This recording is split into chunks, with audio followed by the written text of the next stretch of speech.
If you spoke to 20 international educators and asked them what factors led them to taking the initial leap into international education, you would likely get 20 very different answers.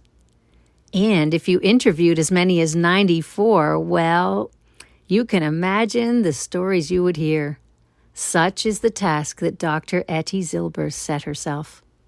Hi, and welcome to Educators Going Global, where we invite aspiring and veteran international educators to expand their knowledge of all things related to international education.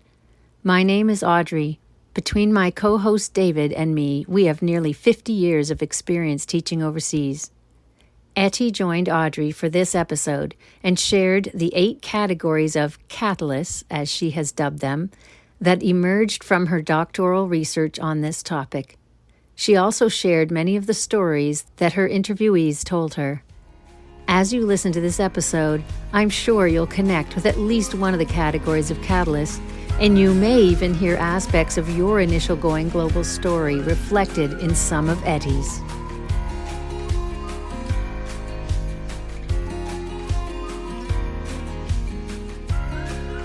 Hi, Ettie, and welcome to the program. Oh, thanks so much. I'm looking forward to our chat. Me too. So tell us, one of the things we like to ask our guests is where in the world they are. So where in the world are you right now? I'm in balmy Phoenix, Arizona, and today Oh. we're celebrating because the temperature is only 90 because we had a monsoon last night. I imagine tomorrow it'll go back to 110. Oh my goodness. All right. And do you have a going global story to tell us? Oh, I have a lot of going global stories to tell you. I'm actually going to tell you stories from 94 other people, but my story actually started at my birth because I was born in Germany and immigrated to the United States as a baby, as a toddler.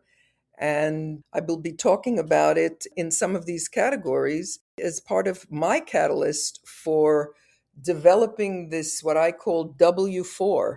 It's the wonder with the wide world, W4. And that's the main issue here is when did that W4 kick in for me, as well as all the other people I interviewed? So yeah, that was my original going global story. And that was followed by a lot of relocation internationally thereafter from the United States to Israel to Singapore to Spain to Guatemala to China and back to the United States in a different place. So that's it in a nutshell. Awesome. So when people say, "Where are you from?" it's always a little tricky, isn't it? Absolutely, absolutely. And when somebody asks me where I'm from, or I ask somebody where they're from, if there is any hesitation, I know there's a long story behind it. And at this age, I may actually saying, "How much time do you have?" Yeah. Or I'll say, "Oh, that'll take a few bottles of wine." So then they look at you like, "Oh my goodness." And yes, there's a wonderful story behind it. I love it, and I love those stories. So let's dive in with our guiding question, which is what are some factors that prompt teachers to leave their home countries and seek employment in international schools overseas? And I know what prompted me, you know what prompted you, but as you've alluded to, you've done a lot of research finding out what prompts a bunch of people. And so the first question I want to ask you in the more granular sense is could you tell us a little bit about your background in international education? You mentioned the countries you've lived in. What else would you like to say about that?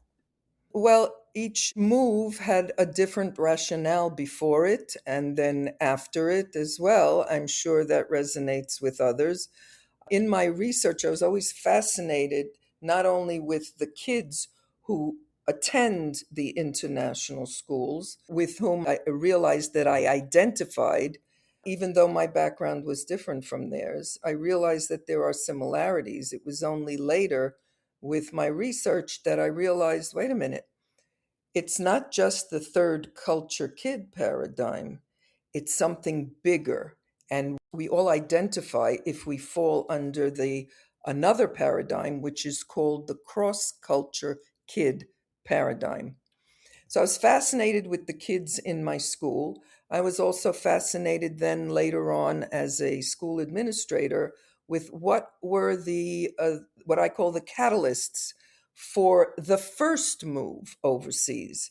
The catalyst for pressing send when there's an application that you're applying for a job. Most human beings in the world do not do that. They do not apply to go and work in another country. What caused us to press send? And that fascinated me because I started understanding myself after a lot of research how I related to it. So I wanted to hear about all the other teachers and administrators. And I found that, the results I think are fascinating. So that's why I'm here to tell you what I learned. Okay. And maybe you can give us a little bit of background about the methodology for the project. Well, I wrote a number of articles and published them in many of our familiar journals, newsletters that international school educators read. And I also, in many of my workshops, I had a huge audience. And so I used a prompt asking them what was the catalyst, what were the factors that they believe gave them the first push. The subsequent pushes, it's a whole different category. You are already knowledgeable, you've already been there, you already know, the salaries and the lifestyle and so on. But the first time, what was that leap of faith? Where did it come from? And so I got 94 responses in writing. And so I love doing qualitative research in that way because you get stories. Quantitative, you just get numbers. And so I have lots and lots of stories. And I put those stories into, I saw the patterns and I collected them in different categories. And I came up with 8 categories. There could have been fewer because some of them do overlap. None of them are mutually exclusive. You can fall into a number of categories. I myself, I think, are in 4 or 5 of the categories. But I separated them into 8 categories. And I think that, it's interesting. And I think it's also worthwhile for schools and recruiting agencies to understand these characteristics when we're looking for qualified and quality teachers for our schools. Yeah, absolutely. And I'm excited to dive into your results of your research and also to hear some of the stories that you've been alluding to. It sounds like a really fascinating research project, and you got to meet a lot of interesting people. So that's fun. Before we do, it's important that we define some of the terms that you've been working with. So maybe I'll say a term and you can explain a little bit more about it. Does that work for you? Okay, the first term I would like to bring to everybody's attention because I'm sure many of the listeners are familiar with a lot of these terms, especially if they're veteran international school educators. But there's one term that I think certainly I didn't know about it until I researched, and that's called self initiated expatriate. And Mm. that is a term in the HR industry, because a lot of this came from HR. That is a term that is the opposite of assigned expatriate. That means that all of us in the international schools, we self initiated our work. It wasn't a mother company saying, well, we're sending you out to Singapore or we're sending you to Ghana, and that's just your next job posting. So that is an assigned expatriate. We are all self initiated expatriates, and everything is based on our motivation to apply for individual jobs wherever in the world. That's pretty scary. That's really a complicated thing. And that even adds to the challenge of why did you press send? You know? So that's one term. But what were some of the others that maybe you're familiar with and you're not familiar with? Yeah, well, I'm glad you asked that because the term TCK is one that I've known about for a long time. I know this Sure. was Ruth Van Ecken who first did this work. And TCK, third culture kid, maybe you can give us sort of the definition for that so that I don't say anything that goes against the research that you've done. I'll give the quick and dirty one. Basically, a TCK, and many people misunderstand the number third. Okay, it doesn't mean Yeah. that they've been to three places. There's a lot of misunderstanding. So I'm sure most of your listeners know this. Okay, it's a kid who is internationally mobile because of their parents' work. That's the simple definition. Their parents are being moved around the world, or they choose to move around the world. They take their children with them. That's the third culture kid. And that is a very discrete group. And it's typically different from some of the other groups that have similarities. And that's why Ruth Van Recken came up with another paradigm called cross culture kids. All right, so if you can imagine an umbrella, the umbrella is cross culture kids.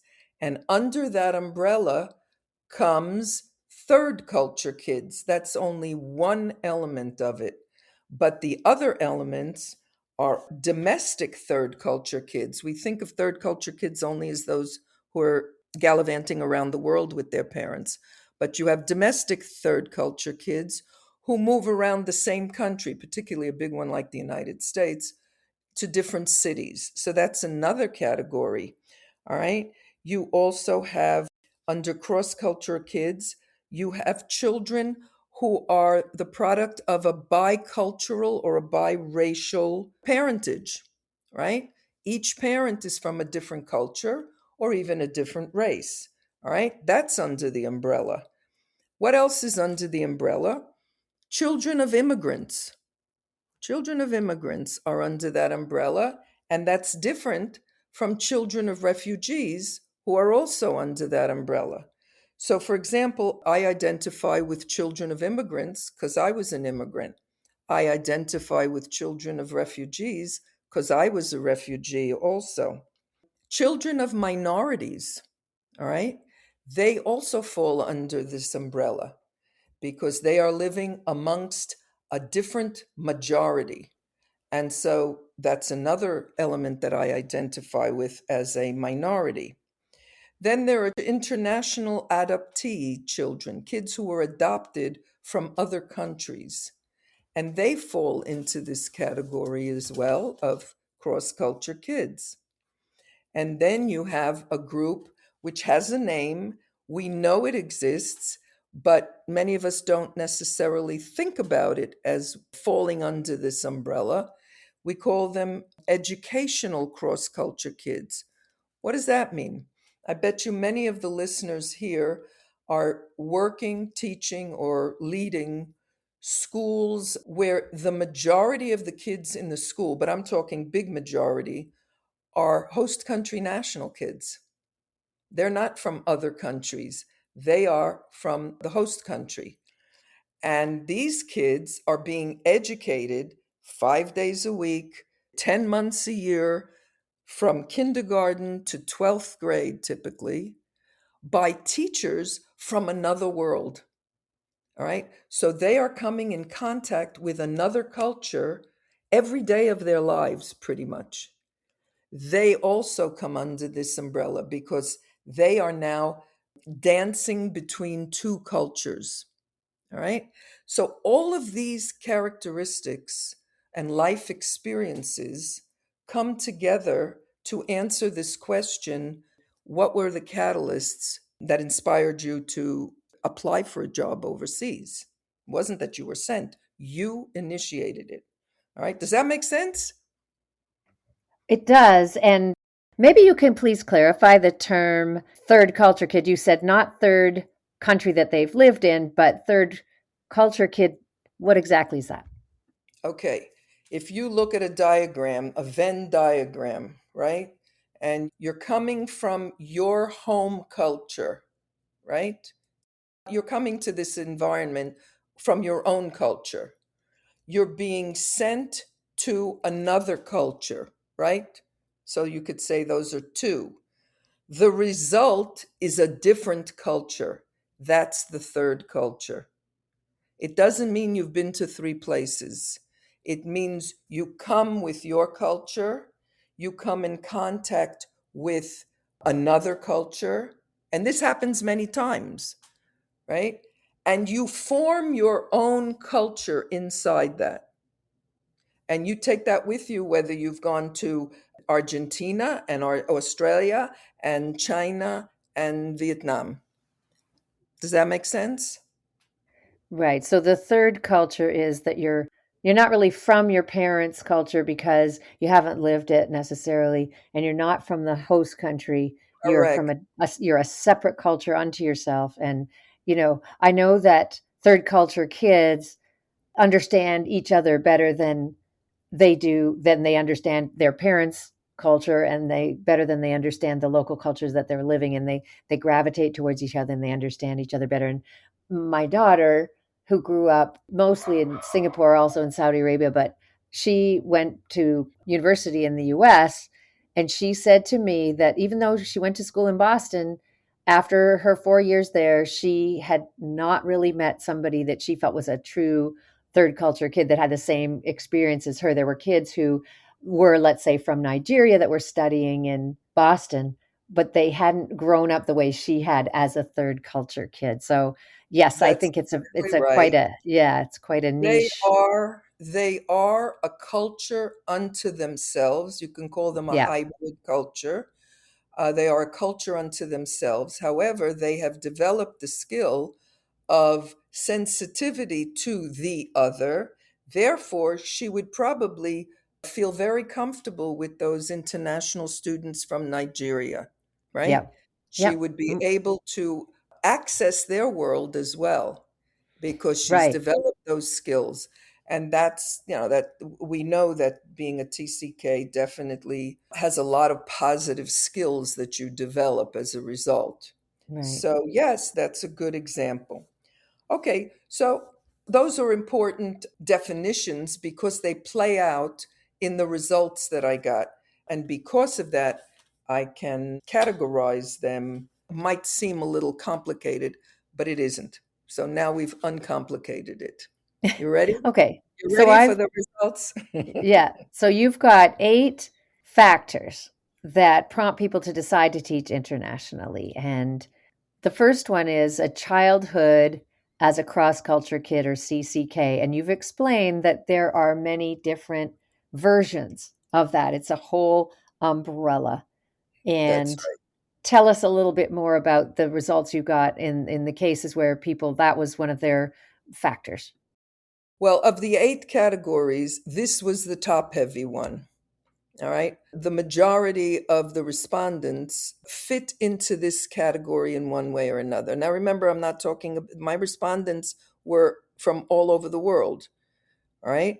They were not just Americans. These were host country nationals that happened to be in the workshop or respond. They're working in international schools. All right. So you have people from all over the world in this category. So it's not just Americans. But as you might imagine, this group was the strongest. And this is something we need to pay attention to because these are the potential, we can capture these people because they have the attitude and the life experience to go overseas in the first place, which the majority of people in the whole world do not have that experience. So, of course, as you might imagine, you had kids from the military, you had kids who were living overseas as third culture kids, right? So they were from the military, they were from the foreign service, they were from the business community, they were from the missionary community, and the group that I have named Ed Kids, because I did research on this group, those are the kids who are the children of the international school educators themselves. They are in this group as well. And they have from my other research, there's a very high percentage of them that seek out a career in education. And from them, Many of them choose to go overseas because it was such a wonderful experience for them and their parents. So that's an interesting thing. But in this same group, I had some domestic third culture kids. I had kids from, they're not kids, right? These are now adults. So they are adult third culture kids. And I had Chinese kids who were born in Vietnam. One was born in Vietnam, but grew up in England. Another was born in China, but grew up in England. So you're getting all of these variations. They fall into some of the categories, like I mentioned, minority group. They fall into the category of immigrant group. So you have all of those categories under the umbrella. Had a number of others like myself, Jewish minorities, and they were also career in international schools. I had a number who were from mixed parentage. So at birth, they had to learn to negotiate two cultures and many times two languages or three languages from birth. And so this is definitely a mind opener. And then there were those who were refugees, like myself, who had to leave their country under duress and move to another country. And then they eventually wound up in international schools. So growing up like that immediately instills in you this W4, as I call it, the wonder with the wide world. And that I think is a prerequisite for, pressing the send button for your application. And now the other seven groups, there is overlap. There is definitely overlap, but it's interesting to see how this all plays out. So these are not mutually exclusive. So you want to hear the other category? Okay, so why don't you start by telling us about the second one, which is kids who grew up listening to family stories or maybe seeing artifacts or maybe had some family history overseas. Absolutely. So, from the first category, you can already see that these family stories are going to be told around the dinner table, right? The kids are growing up listening to stories about their parents in the old country or looking at photos. One of the things that prompted me to do this research, I was listening to a lecture by a head of school in one of our leadership conferences, and he won an award and he was telling about his childhood and he remembered his Aunt Anne. And she was this hippie who traveled the world, and she always sent him postcards from every single country she was in, every city. She always brought him little souvenirs from each country. And he credits her with this, what I call Wanderlust or W4. Okay. And so this is a very, very important element here. And many of the respondents mentioned it. They would hear the immigration stories, they would hear stories of wars. Some of them had an older brother, an older sister, or a neighbor who traveled and lived in another place, and then they influenced them. They motivated them to apply for a job in another country, right? Some of them had parents or friends who were in the Peace Corps. And that was the Peace Corps did, I don't know how much good the Peace Corps did for the rest of the world. I'm sure it did. But what it did for the participants in the Peace Corps was it changed their lives. It changed their lives completely. And that's why you see a lot of ex Peace Corps people working in international schools. So it was a huge influence on American kids, right? And some of the artifacts, like I mentioned, postcards and gifts and collecting. You have a hobby of collecting a certain frog or something.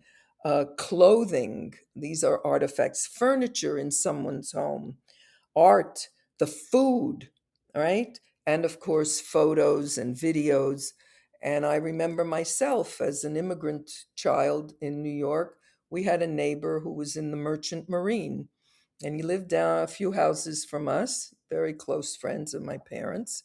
And he was in the Merchant Marine, traveled the world, and his whole house was decorated with furniture and art from all over the world.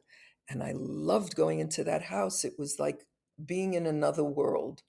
And so this was very important. And for me as a child, my father was a ham radio operator. And anytime I wanted to get his attention, I had to sit down next to him at the radio and I would listen to him speak to the entire world. And he spoke to some very famous people too.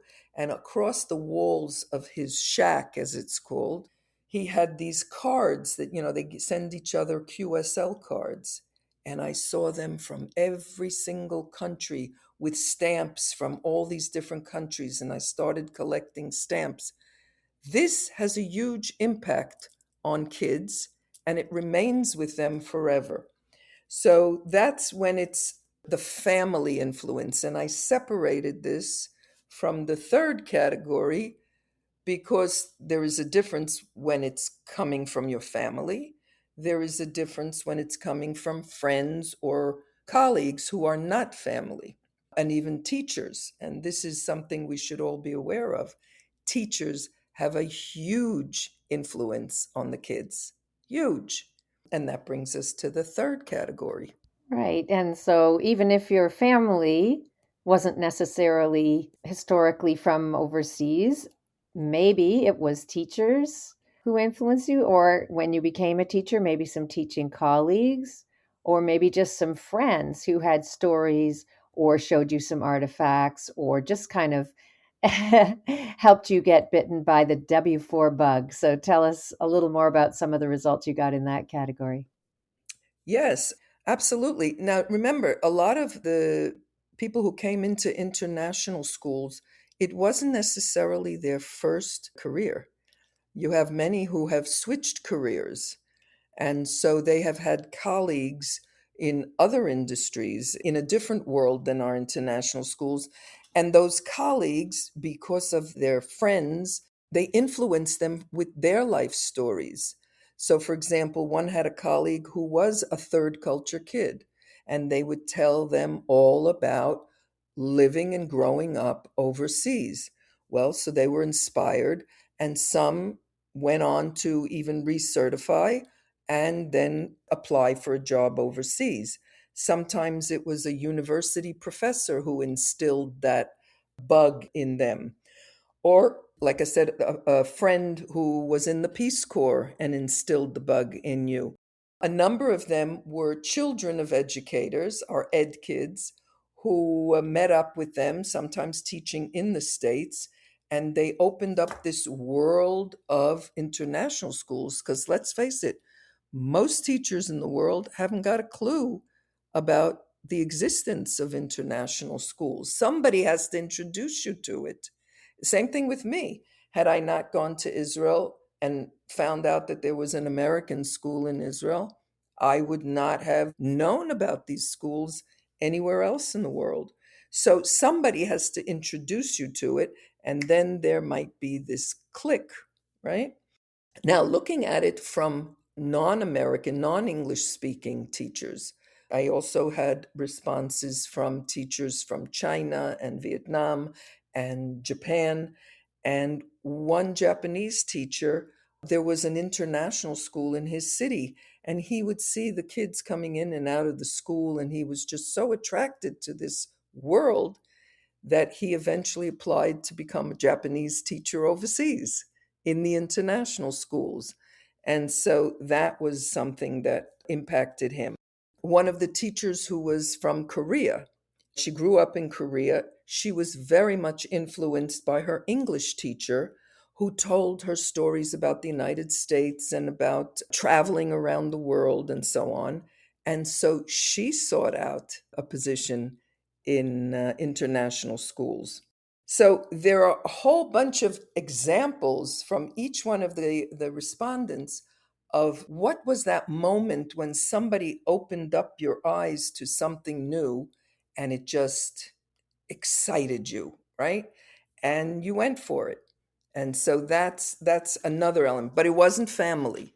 So that's why I separated those two categories. And so now this one was a surprise, but a Okay, pleasant so surprise. I'm just going to ask you. So this one, I fall into this one I mean, I think I fall into just about every one of them, but the reading and literature, one of the things before I went overseas was I had read Wilbur Smith's books about South Africa. Uh-huh. And man, I really wanted to go to Africa. So that was a piece that influenced me, even though I already wanted to go overseas, but it sort of helped me to kind of target. And I ended up in Ethiopia. So that was fun. But TV shows, reading literature, or just maybe a desire to learn English or a desire to improve on your Japanese or what have you, right? Yeah. And so it was very, very interesting and edifying to know that books have an impact on kids. Imagine that. I hope that doesn't Woohoo! yes. But definitely a number of them mentioned that they were avid readers and not just any kind of book. These kids remembered their passion for reading history, travel stories, stories about different cultures, different adventure stories, and explorers, stories about explorers. I remember as a kid, I was always intrigued by these stories about these explorers who discovered new lands, right? One respondent, this is very interesting. There's a comic book that was very, very popular in the 50s, the 60s, and probably the 70s. It's probably still popular. It wasn't so popular in the United States, but definitely in Europe and in Canada and Australia. Tintin comics. Dun, Tantan, exactly, Tantan. And he read every single one, and each story is set in a different country, in a right. different culture. And he was addicted to it as a kid. And so he remembers it he remembers every single one of them. And then one of the respondents was a very religious, comes from a very religious home. And she read a lot of stories about missionaries, all right, going into all different countries. And Right. this one was really interesting. And I remember the person who said this. Her family had a poem that they would read at different times at the dinner table or at different moments. And it was called Vagabond House, and it was written in 1928. And for some reason, now obviously the parents must have chosen this poem, and obviously that meant that the parents already had this Wanderlust and were probably in a different category. But to read a particular poem about traveling the world and the differences between people, and these people eat with a spoon and these people eat with chopsticks and so on, so she remembers that poem vividly. And then a Spanish speaking, a Mexican teacher, he remembers growing up with a TV program which came from Japan but was dubbed into English. He called it Señorita Cometa, right? Okay. And he remembers, and she went all over the world. She was like a comet, and she would go all over the world. He was intrigued by it. You know, when you're getting these responses from people in their 30s and their 40s, and they remember something so vividly from when they were 10, you know, 11, 7, that had a strong impression on them. And then the Korean teacher remembers how impacted she was by her English teacher. And that came up in a number of other categories. So that I was just pleased to see that the reading of literature and adventure stories and history and travel intrigued these people. So, how do we get kids to read it today? That's a whole other story. Well, you made me think about where in the world is Carmen San Diego? Yes, And that's yes, not reading, that's a, video game, but it yes. still, I bet that got some people, some kids thinking about going around the world. And then the other book that sprang to my mind is Around the World in 80 Days, because that was also a really cool Yes, adventure. I remember that very well. And again, I'm in a different age category. I'm a baby boomer here, so I'm much older than everybody. And some of the new material that's coming out, I might not even know about. Right. But Around the World in 80 Days, for sure, I must have seen it a dozen times. And even The Wizard of Oz. The Wizard of Oz had a huge impact on me. I remember that. I must have seen that 100 times. So yeah, but the books, I was so pleased to see that books had that impact. And I fear that that might change. So hopefully the impact will come from something digital, I guess. Mm. All right. So the next category is even kids who didn't have all those other influences might have been influenced by growing up in a multicultural environment, their school, their community, what have you. Give us a little bit more on that. Yeah, it was very interesting. One respondent described his education. He was one of the few white kids in an inner city school, which was made up of 50% African Americans, 25% Latino, 25% Asian, which is already 100%. And he was one of the few white kids in that school. But that school had a diploma program, an IB diploma program. And so he made friends with all of these kids who were different than him. So you could say he was a minority in this neighborhood. So you could even put him in the cross culture kid category. He was a minority, even though he was a white kid in the United States. Another person also responded and said he was in a school with a lot of immigrants from Sudan and Jamaica. And all he wanted to do as a kid was get to Sudan. So he remembers that. One of the respondents from Spain said, in the summers, a lot of people in Spain have their summer home on the beach. And he would go to the beach, and eventually he got jobs as a waiter in different restaurants or in bars. And he had all this interaction with all these foreigners. And so he improved his English and he started listening to their stories. And that developed into his wanderlust. He wanted to see these places. So that came out also. It was very, very interesting. A smaller group, but yet very, very interesting. All right. And then we have early international travel experiences. And so, oh, it says independent of family. Now, I did early international travel experiences with my family. So I don't know what category that falls into, but this one says independent of family. So say more about that.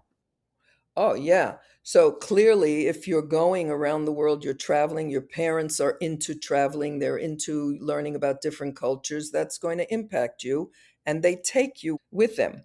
But then this category is different. I separated it because this is the category of kids who go and do a semester abroad or student exchange programs. Okay. So this has become popular. Now, clearly, you have to have the money for it. That's number one. But you also have to have parents who are going to encourage you to do it. So this sort of blends into the other category as well. But all of them who went overseas in any of these travel modes through their high school, through their university, it was a life altering experience. And we know that. And so I think that's one of the things that maybe we should look at in the future is how to get more of these programs to have this impact on kids. Clearly, for their wanderlust to go and work, let's say, in an international school, but just in their understanding of the world outside of the home country, whether it's the United States. Australians are very well known for traveling a lot. They travel all the time. In fact, many of them take a gap year or two after high school and they travel. So they get to know the world. And so that was also another group, but those also said it changed their lives. And that's as good as it gets. Well, a fun story related to semester abroad when my son, who grew up in Saudi Arabia and Singapore, was in the States looking at universities. And one of the universities, several of them, bragged about the opportunity for a semester abroad. And he looked at them and he said, or at least he said to us, I already am abroad. I've never lived in the States. That's This right. is my semester abroad, you know. That's right. So, yeah, that's a different way to look Exactly at it. right. All right. And the next category that you've got here is an intimate relationship or a loved one. And you reference somebody who was married to someone from another culture, but give us a little more background on this category. Yes, so this one is a bit of a mixed bag, as you can imagine. And yes, a loved one. So that includes love and partnership and marriage. And it also includes divorce, right? The positive, the negative. I love I love this one response.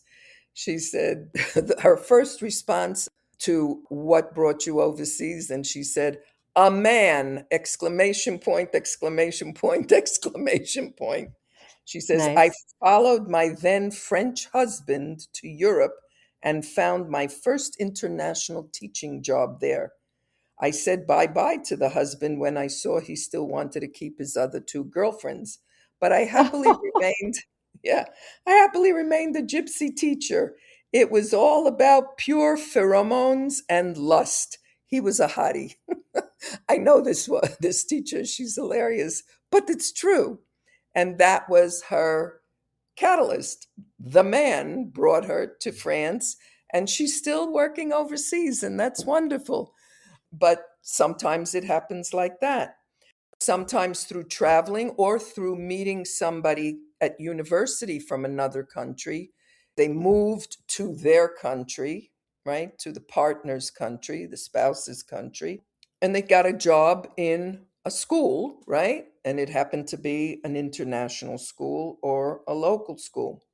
There are so many of these stories. And then on the flip side were the stories of those who perhaps were married, they were teaching, they were married, marriage went sour, they got divorced, and in order to make a huge change, they decided, okay, I'm going to look for a job in another country. Now, clearly, that doesn't happen just happenstance.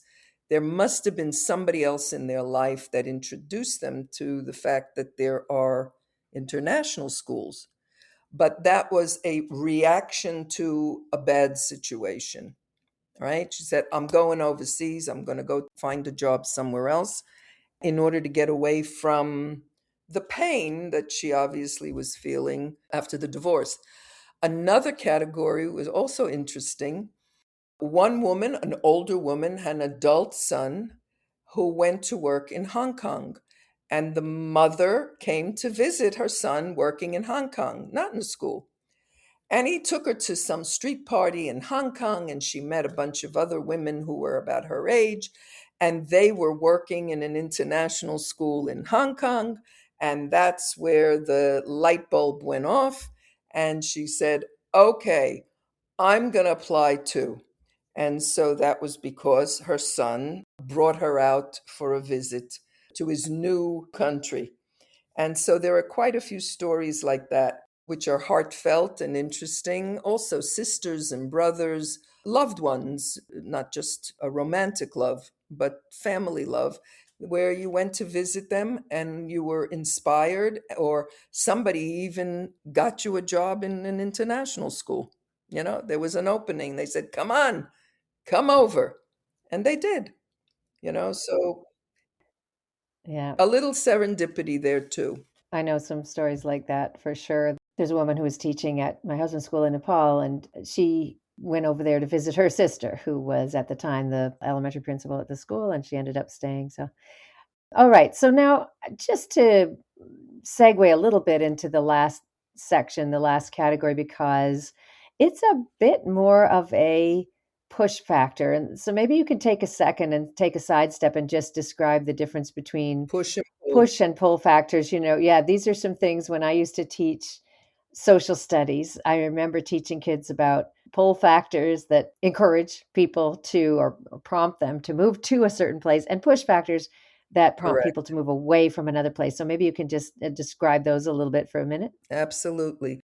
So all of the other seven categories you could say were the pull factors, right? But then this is another category, and it came up. It doesn't mean that these same people didn't wind up in some of the other categories. As I said, they're not mutually exclusive.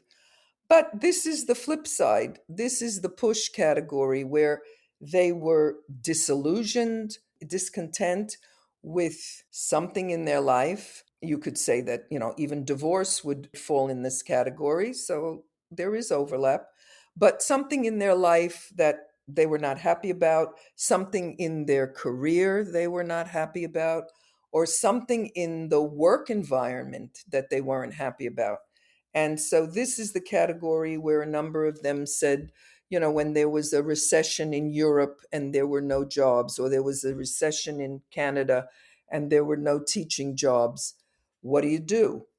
Right? So obviously, somebody had to put that seed in your head that there are these international schools outside of the country. But that's what forced them to apply. So they couldn't get a job, or some of them who were rift, and that's reduction in force, because budgets were cut in their home country. They couldn't get a job, so they had to start looking further afield. And once again, further afield could be another state in the US, but no, they went further afield internationally, which means they knew about the existence of international schools. So it had to do with economics, it had to do with politics. Some people openly said that they were not happy with the politics in their country, and therefore they chose to leave, and this was a way for them to leave. And there were those who said, I never really fit in this society or in this neighborhood or in this state or city or country. So they felt, okay, let me make a change. And so these were some of the stories that came out for this category, which, as you said, are the push categories. So those were the 8 categories that I came up with, and I had fun doing this. I really did. It was fascinating to listen to people's stories and what they're willing to share, and they were very open. And I think that we can take some recommendations from this. I had hoped that perhaps recruiting agencies would look at this and say, hey, maybe we can target some of these people. But that's up to the people in the next step. So there you go. Okay, so those are the 8 catalysts that you've identified through your research. And given the challenges facing schools now, we've got decreasing teacher population, we've got ever growing number of international schools. So it's becoming more difficult for schools to recruit teachers. What are maybe some recommendations you might have for how hiring schools can seek to leverage these factors as you've identified them in order to grow the W4 Wanderlust in general and thus expand their candidate pools? Well, one of the suggestions I made for recruiting agencies, actually, I did this for my own schools. I made contact with departments of education, college of education within a particular university that I was familiar with. And I would go in and ask if I could give a talk about teaching overseas. And so that's something that we could perhaps be more proactive in that way. In some of the departments of, international studies, clearly some of the students might not have any intention of becoming a teacher, but if you instill that little seed in their head that there are these opportunities overseas, they might find that attractive. Getting to the international students or students who are looking at careers in an international world, or I even thought of putting an ad in the paper and offering coffee and cake and having a meeting with people who are cross culture kids. And you can put an ad in a newsletter and say, hey, come to a coffee, let's chat about your international experience. And then you introduce international schools as an option. Those were just some of my thoughts. I have more in the document, which you're going to post. It's only 37 pages, but you can skip to the back. But yeah, I mean, to take this the next step, to entice, to attract people who already are not afraid of the difference of going to another country. Because when you talk about that to the average person, it's like they can't even imagine themselves outside their home country. They can't. They can't. Sometimes they can't imagine themselves moving to another state. So if you already have people out there who already have this acceptance and understanding in their head, it's a lot easier to convince them to apply for a job. So No, that makes a lot of sense. Yeah. yeah, it's simplified for sure. It's not as simple as that. I'm sure it's more complicated than that, but it's a start. But I would love to hear from your listeners which categories they fall into. And remember, the question was your first international school job, because the subsequent jobs, and a lot of us are, international school career people. We've been to, 3, 4, 5, 7 different international schools over our career. I'm talking about only the first one, because the subsequent ones, you already know the business, you know the industry, you've done it once. So it's a whole different mindset. I'm looking at the ones who are going to do it for the first time. Right. Absolutely. So that was one of the delimiters of this survey. Well, and I think it's an important distinction. So I will just share with you some of mine. I think if you were to ask me which of the categories fit me, I would say probably three, four, five, and six. I didn't have a cross cultural person in my family, but we did travel. You traveled, yeah. When I was in grade six, we traveled to Europe as a family, though. But then I was in a program called French Immersion. Uh, So I, yes. yeah, I had all my classes in French from grade six onward. And some of the teachers at my high school, Mr. Bongo from the Congo, we always thought that was pretty funny, and Mr. Kordak, who was from Morocco. And, that just even that, even having those teachers who were from those other countries kind of gets you thinking, like you said, they share their music, they share their artifacts, they share some stories, and you kind of get fired up about it. You get interested. I did a foreign exchange to France when I was in grade 12. Yep. And so, got to just live with a family and see what that was like and try some of the food. When I was in teachers college, a friend of mine said, I'm going overseas. So she went to Mexico right out of university, whereas I wasn't quite ready for that. So I did a couple of years back at my old high school, as it turns out, teaching. And then also I went to Queen's University. And so there was a job fair right at my school. Right, right. So Alan Travers, anybody who knows him, amazing, amazing guy. And he really got a lot of teachers thinking about, like you said, you've gone in and you've spoken at teacher college schools that you know Yeah. of. And so Alan was actually built in, he was the He was teacher on staff. recruiting support person on staff at Queen's University. And so he started his own job fair. So for me, it was kind of a very straightforward path, you might say. So yeah, I think there's so many different reasons that might prompt people to, as you say, push the submit button. And it's really fun to hear a lot of the stories. And congratulations on your research and doing your doctorate and really shining a light on particularly the difference between what prompts people to go that first time, because it is, as you say, quite different from what prompts them to go from one country to the next once they're already overseas and kind of have the lay of the land, so to speak. That first pressing that button is the biggest leap of faith, absolutely, for sure. And that's one reason I want to life coach with people in that space, in all the transition spaces, but and even transitioning out into retirement, whatever that looks like.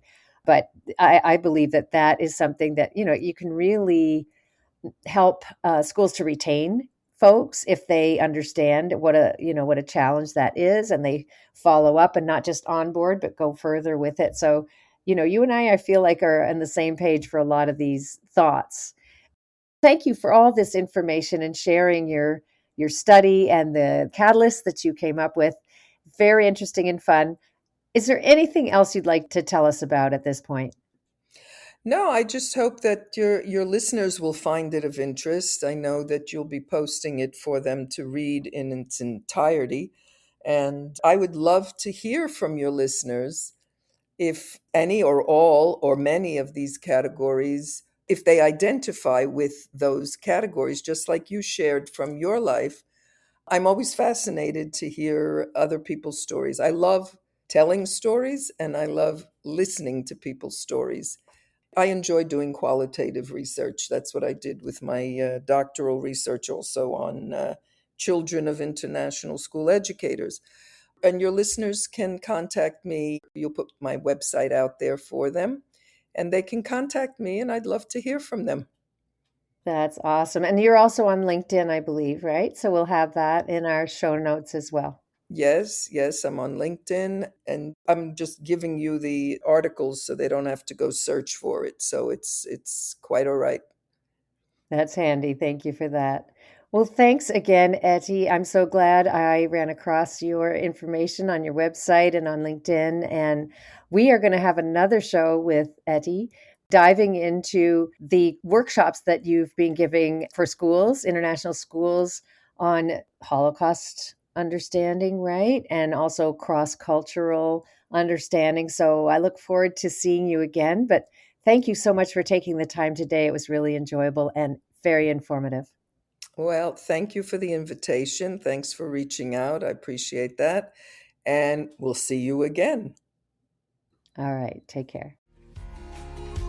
Thank you for joining us today on Educators Going Global. You can find this podcast on Apple Podcasts, Spotify, YouTube Music, and all the other usual suspects. Please subscribe, like us, and leave a review on Apple and Spotify, and let your teaching friends know about us so we can grow our community.